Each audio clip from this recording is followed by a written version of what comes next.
Hi అందరికీ నమస్కారం. ఢిల్లీలో ఎగ్జిట్ పోల్స్ చెప్పినట్టుగానే బీజేపీ మళ్ళీ అధికారంలోకి వచ్చింది. 27 సంవత్సరాల తర్వాత బీజేపీ ఇక్కడ మళ్ళీ తన జెండా ఎగురవేసింది. చాలామంది అనుమానపడ్డారు, ఇంకా ఆప్ వస్తుందేమో అని 1-2 సర్వేలు చెప్పినా మెజారిటీ సర్వేలు మాత్రం బీజేపీ అని చెప్పాయి. కానీ వచ్చిన ఓటింగ్ శాతం చాలా తక్కువగా ఉండడంతో మళ్ళీ ఏమైనా ప్రభుత్వం రిపీట్ అవుతుందా అన్న అనుమానాలు కూడా కొన్ని కలిగాయి. అయితే ఏదేమైనా బీజేపీ రావటం అనేది ఎలాంటి పరిణామంగా చూడాలి, ఓవరాల్గా ఓటమికి అంటే ఆప్ ఓటమికి గల కారణాలు ఏంటి మనం విశ్లేషిద్దాం. మనతో పాటుగా ప్రముఖ రాజకీయ విశ్లేషకులు చంద్ర శ్రీనివాస్ గారు ఉన్నారు. సార్ నమస్కారం అండి. నమస్కారం కిరణ్ గారు. సార్ ఏంటి ఈ వినూత్న 27 ఏళ్ల తర్వాత బీజేపీ గెలవడానికి దోహదపడిన అంశాలు ఏంటి? కేజ్రీవాల్ అనుకున్నట్టుగా మళ్ళీ మూడోసారి రాకపోవడానికి రీజన్ ఏంటి? ముందుగా అంటే కాబోయే ముఖ్యమంత్రి పర్వేజ్ సాహిబ్ సింగ్ వర్మకి శుభాకాంక్షలు చెప్పాలి. ఎందుకంటే అతని జీవితంలో ఒక ముఖ్యమంత్రి కుమారుడు ఆయన. మొక్కవని ధైర్యంతో మొదటి నుంచి ఎమ్మెల్యే గెలిచాడు, ఎంపీకి గెలిచాడు. తన రికార్డుని తనే బ్రేక్ చేసుకునే వ్యక్తి. అతన్ని ఒక బాధ్యత అప్పచెప్పి ముందుకెళ్ళారు. చివరికి అతను కేజ్రీవాల్ని ఓడించాడు. దేశ రాజకీయాల్లో తనకంటూ ముద్ర వేసుకొని చీపిరి ద్వారా అవినీతిని పారదోలుతున్న వ్యక్తి తన ఇంటికి పరిమితం అయిపోయాడు. అటువంటి వ్యక్తిని ఓడించాడంటే అంటే ఇక్కడ చూడండి, అంటే మీరు అన్నట్టు 27 సంవత్సరాల తర్వాత 70 సీట్లు 36 సీట్లు వస్తే అధికారం చేజిక్కించుకోవటం. మొదటి నుంచి కూడా పోస్టల్ బ్యాలెట్ నుంచి ప్రతి రౌండ్లోనూ బీజేపీ ఆధిపత్యం చెలాయిస్తుంది. మధ్య మధ్యలో కొద్దిగా అటు ఇటు అప్ అండ్ డౌన్గా ఉన్న చివరికి మీరు అన్నట్టు ఎప్పుడెప్పుడు అని ఎదురు చూస్తున్నారు. 3 సార్లు హ్యాట్రిక్ దిశగా దేశ ప్రధాని అయ్యారు, ప్రపంచంలో మనలు పొందారు. ఆ ఢిల్లీ సీటు మాత్రం రావట్లేదు. ప్రధాని, రాష్ట్రపతి, ఉపరాష్ట్రపతి, సెంట్రల్ మినిస్టర్స్, 150 దేశాల కార్యాలయాలు ఉన్న ఢిల్లీ బీజేపీ చేజెక్కించుకోకపోవటంలో వాళ్ళకి కొద్దిగా సీరియస్గానే కాన్సన్ట్రేషన్. మళ్ళీ ఎంపీ స్థానాలు మళ్ళీ స్వీప్ చేస్తున్నారు. ఎంపీ 7 స్థానాలు వస్తున్నాయి. ఇవన్నీ కూడా 2014, 19, 25 చూసుకుంటే అంటే ప్రజల పల్స్ని బట్టి ఆయన పేద ప్రజల ఓటు బ్యాంక్ని తీసుకోగలిగాడు కేజ్రీవాల్. కానీ అవినీతి వ్యతిరేకంగా పుట్టిన ఆమ్ ఆద్మీ పార్టీ చివరికి అదే అవినీతిలో కూరుకుపోవటం, చివరికి లిక్కర్ స్కామ్లో దొరకటం, తిహార్ జైలుకి వెళ్ళటం. ఒకవైపు డిప్యూటీ సీఎం మనీష్ సిసోడియా సంవత్సరంన్నర జైల్లో ఉన్నాడు, ఒక ఎంపీ జైల్లో ఉన్నాడు. చివరికి ఆ పార్టీ వ్యవస్థ కేజ్రీవాల్ కూడా జైలుకి వెళ్ళి వచ్చాడంటే అతిశీనాన్ని పెట్టి మంత్రిగా ముఖ్యమంత్రిగా చేశారు. ఆ మాత్రం గెలవగలిగింది. అంటే ప్రజలు ఎంత తీవ్రంగా తిరస్కరించారో కేజ్రీవాల్ ఓటమే అర్థమవుతుంది.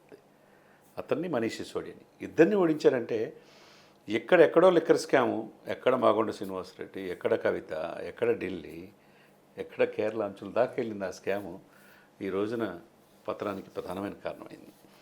ఇకపోతే ఇదొక్కటే అనుకుంటే ఇదొక్కటి కాదు. మొన్న బడ్జెట్లో 12,75,000 ఏదైతే ఉందో ట్యాక్స్ ఇదనేది ఉండదు అనేది బడ్జెట్లో పెట్టి వ్యూహాత్మకంగా పెట్టారు. ఎందుకంటే ఢిల్లీలో మధ్యతరగతి ఉద్యోగస్తులు ఎక్కువ. వాళ్ళందరికీ కూడా చాలా తెలివిగా వివరించారు అది బీజేపీ వాళ్ళు స్టాండ్. తర్వాత 8వ వేతన సంఘం కావచ్చు, వీళ్ళు చేసిన తప్పులు కావచ్చు, ప్రతి ఒక్కరు వీళ్ళేమి మిగతా రాజకీయ నాయకులు వీళ్ళేమి అతిథులు కాదని చెప్పి ప్రజలు నిర్ణయించారు.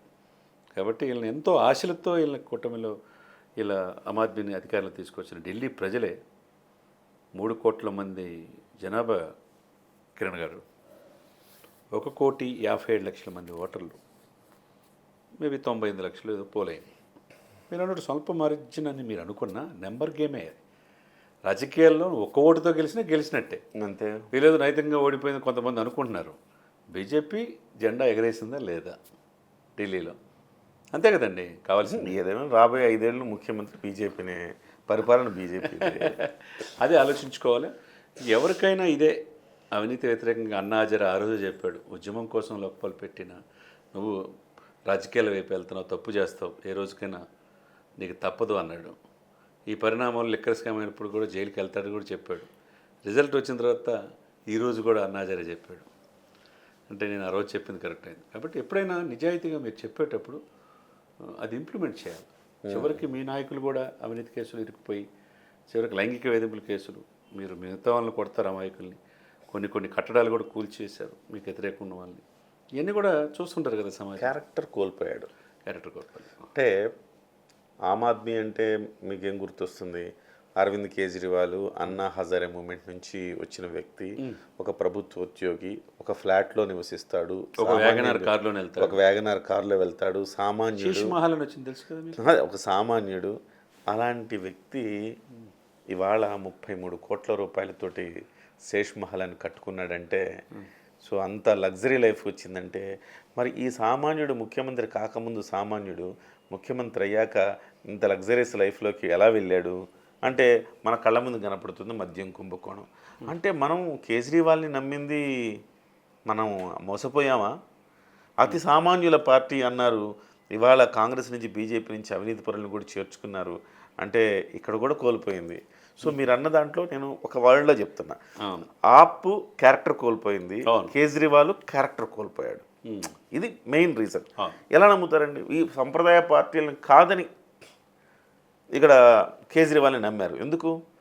ఒక కొత్త వాడు వస్తున్నాడు, ఎవరో మనకి ఒక స్వచ్ఛమైన రాజకీయాలు. పైగా ఢిల్లీలో మీకు మధ్యతరగతి ఎక్కువ, ఉద్యోగస్తులు ఎక్కువ. అంటే మధ్యతరగతి వాడు ఆలోచన తీరు ఎట్లా ఉంటుంది? ఒక మంచి రాజకీయ నాయకుడు ఉండాలి, దోచుకునేది దాచుకునే వాళ్ళు వద్దు అనుకుంటారు. అలాంటిది నువ్వు కూడా అలాంటి వాడు అంటే ఇంకేం అనాలి? అది ప్రధానమైన రీజన్. నెక్స్ట్ అండి, అదొకటి అండి. మీరు చెప్పినట్టు మధ్యతరగతి ప్రజలు బిలో పవర్టీలో ఏమవుతుందంటే ఉండటానికి ఇల్లు, కట్టుకోవడానికి బట్ట, తినడానికి తిండి, ఇదంతా బేసిక్ ఎడ్యుకేషన్ సిస్టమ్ మంచిగానే ఇంప్లిమెంట్ చేశాడు. మొదట్లో వైద్యం కూడా అందించాడు, మెరుగైన వైద్యం. మహిళలకు ఉచితంగా బస్సు ట్రాన్స్పోర్టేషన్ కూడా పెట్టాడు. తర్వాత అదే ఇదిగా ఆ నదిని, ఇది ఉంది కదా సార్ మనది గంగా నది, యమునా నది, యమునా నది అండి, యమునా నదిని ప్రక్షాళన చేస్తాను. ఏం చేశాడు? చెయ్యలేకపోగా విచిత్రమైన ఆరోపణ చేశాడు. హర్యానా బీజేపీ యమునా నదిలో విషయం కలుపుతుంది. దారుణం కదా. ఒక ఎంపీ కూడా తాగి చూపించాడు కదా, చివరికి రాహుల్ గాంధీ కూడా వాటర్ని చూపించాడు కదా. యమునా నది అంటే ఢిల్లీ ఒక్కతే కాదు కదండి, అది పారుతూ ఉంటుంది అనేక వాళ్ళు అలాగా అంత విచిత్రమైన ఆరోపణ చేస్తే జనం ఇబ్బంది పడతారు. కొన్ని వర్గాలకి సపోర్ట్ చేయటం ఇవన్నీ ఒక ఎత్తు అయితే అండి. ఈయన వే ఆఫ్ విపరీతమైన అహం, మనిషికి అహం ఆయనలో ప్రవేశించింది. నాకు సెంటిమెంట్ వర్కౌట్ అవుతుంది, నా ముఖం చూసి ఓటేస్తారు అని చెప్పే భావంలోకి వెళ్ళిపోయాడు. అరెస్ట్ అయితే సానుభూతి వస్తుంది అనుకున్నాడు. కానీ చందు శ్రీనివాస్ గారు, ఇదొక ఆంధ్రప్రదేశ్లో ఎలాంటి చారిత్రక తీర్పునిచ్చారో ఇవాళ ఢిల్లీలో కూడా అలాంటి చారిత్రక తీర్పు. అంతే కదా. ఆంధ్రప్రదేశ్లో ఒకవేళ జగన్మోహన్ రెడ్డిని గెలిపించుంటే దేశం నాశనం అయ్యేది. రీజన్ ఏంటంటే, ఓహో మనం ఇట్లా బట్టలు నొక్కితే చాలన్నమాట, రోడ్లే ఎక్కర్లేదు, అభివృద్ధి చేయక్కర్లేదు, ఏమీ అవసరం లేదన్నమాట, బట్టలు నొక్కితే చాలన్నమాట అనుకునే ఒక ప్రమాదం ఇతర పార్టీలు ప్రాక్టీస్ చేసేవి ఇవి ఇతర రాష్ట్రాల్లో. ఆ ప్రమాదం తప్పిందంటే చారిత్రకమైన తీర్పునివ్వటం వల్ల. ఇవాళ ఇక్కడ కూడా చంద్ర శ్రీనివాస్ గారు, ఇవాళ ఇక్కడ కూడా ఒక శుద్ధులు చెప్పి అవినీతికి పాల్పడ్డా జనం పట్టించుకోరు, జైలుకి వెళ్ళినా జనం పట్టించుకోరు అని అనుకునే ఒక పరిస్థితి ఉండేది. ఇవాళ ఆ ఓడిపోవడం వల్ల లేదురా మనం ఒళ్ళు దగ్గర పెట్టుకోవాలి, అవినీతి గురించి మాట్లాడే వాళ్ళు మనం అవినీతి చేయకూడదు కదా అన్న ఒక సంకేతాన్ని కూడా పంపారనుకోవచ్చా? అంతే కదా, పంపించారు. గెలుపుకి ఓటమికి 4% ఉందండి మార్జిన్ తేడా, 4%. మళ్ళీ 7% కాంగ్రెస్కి వచ్చింది, ఇండిపెండెన్స్ 4% వచ్చేసింది. ఎంత వచ్చిందంటే ఈ పరిస్థితుల కారణం ఏంటి? ఇప్పుడు చుక్కల కూటమి అంటే ఇండియా కూటమి అనేది ఒకటి ఉంది. ఇండియా కూటమిలో అనేక మంది ప్రధానమంత్రి అభ్యర్థులు ఉండవు, మీకు తెలుసా? ఇండియా కూటమిలో ఒకే ఒక ప్రధానమంత్రి అభ్యర్థి మోదీ కనపడతాడు. ఇండియా కూటమిలో లలూ ప్రసాద్ యాదవ్ కాడి నుంచి, శరద్ పవార్ కాడి నుంచి, మమతా బెనర్జీ కాడి నుంచి, చివరికి నితీష్ కుమార్ తెలుగుగా ఇటు వచ్చాడు కానివ్వండి, రాహుల్ గారి కానివ్వండి, కేజ్రీవాల్ కానివ్వండి, ఇంతమంది ప్రధానమంత్రులు ఉంటే ఎలా కుదిరితే? సరే ఏదైనా కానివ్వండి, ఈయన ఎప్పుడు కూడా రాజకీయాలు ఎలా ఉన్నారంటే సార్, పాలిటిక్స్ తెలుసుకొని వివరించాడు. మీరు అన్నట్టు బిలో పవర్టీ లైన్ మధ్యతరగతి ఉద్యోగస్తుల్ని ఆకలింపు చేసుకొని నాకు ఎదురే లేదనుకున్నాడు. ఢిల్లీ వరకు అయితే పర్లా, కిందగా ఆక్రమించి అక్రమ సంబంధం లెక్కల్లో వచ్చిన సంపాదనని మనం చూసాం. ఈ ఎలక్షన్స్లో పంజాబ్లో పెట్టారు, పంజాబ్లో అయితే విజయం సాధించారు. చివరికి రైతుల ఉద్యమం జరిగితే చివరికి ఢిల్లీలో అల్లకొల్లం కావడానికి కూడా కారణం ఎవరు? రైతులు రెచ్చగొట్టి ఇతను కాదా? చివరికి ట్రంప్ వస్తున్నప్పుడు కూడా అరాచకం సృష్టించాలని చూశాడంటే ఇతని యొక్క ఇతని ఆలోచన ఏ విధంగా ఉందో మనం చూసుకోవాలి. ఏదైనా కానీ అనేక పాపాలు ఈయన చుట్టుముట్టిని. అప్పుడు కూడా ఒక ఎలక్షన్ కమిషన్ అనేది ఉంటుంది, rule is rule, rule for all అనేది చట్టం ఉంటుంది. తర్వాత మీకు సిబిఐ ఉంటుంది, ఎన్ఫోర్స్మెంట్ డైరెక్టరేట్ ఉంటుంది, మీ కేసులు ఉంటాయి, విచారణ ఉంటాయి. కాబట్టి ఎవరు అతిథులు కాదు చట్టానికి అనేది ఈ చారిత్రాత్మక తీర్పు చెప్తుంది. దీని ద్వారా మనం ఏం నేర్చుకోవాలంటే ఎదిగే కొంది ఒదిగి ఉండాలి, మూలాలు మర్చిపోకూడదు. ప్రజలు చాలా తెలివిగలరు. తీర్పు ఎలా ఇచ్చారో చూశారు కదా. దేశ ప్రధాని మోదీ కలలు ఎంత సామాన్యుడు టీ కొట్టుకునే వ్యక్తి ఈ దేశాన్ని ప్రధానమంత్రి కావాలని చూపించారు. అదేవిధంగా ఈ రోజున ఢిల్లీ పీఠం కూడా బీజేపీ కాషాయ రంగం అనేది ఆషేతు హిమాచలం విస్తరించింది.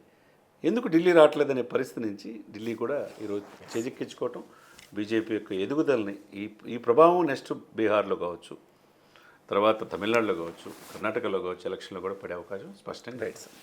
Thank you sir. Thank you. నమస్తే.